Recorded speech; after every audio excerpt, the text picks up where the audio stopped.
ముఖ్యమంత్రి జగన్మోహన్ రెడ్డి తమను నమ్మించి మోసం చేశారని రాయదుర్గం ఎమ్మెల్యే కాపు రామచంద్రారెడ్డి అన్నారు. కళ్యాణదుర్గం, రాయదుర్గం నియోజకవర్గాల్లో తాను తన భార్య ఖచ్చితంగా పోటీ చేస్తామని ప్రకటించారు. ఈ వ్యాఖ్యలకు మాజీ మంత్రి కాల్వ శ్రీనివాసులు కౌంటర్ ఇచ్చారు.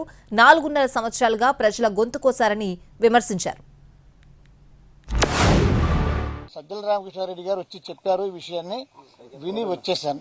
సీఎం గారిని కలుస్తామని చెప్పినాము.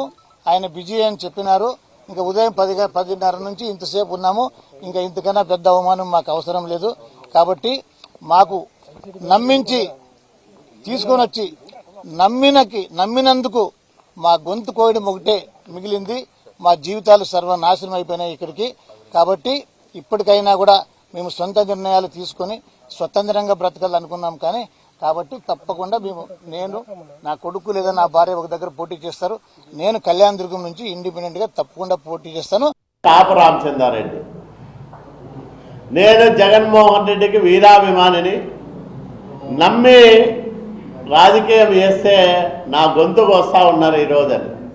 4.5 సంవత్సరాలుగా మీరు ప్రజల గొంతు కోసారే, ప్రజల నమ్మకాన్ని వమ్ము చేశారే, నయవంచకులుగా మిగిలారే.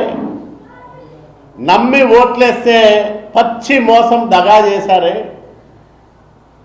మీరు రాజకీయాల్లో కొనసాగడానికి అర్హులా అని నేను వైసీపీ నాయకులను అడుగుతా ఉన్నా.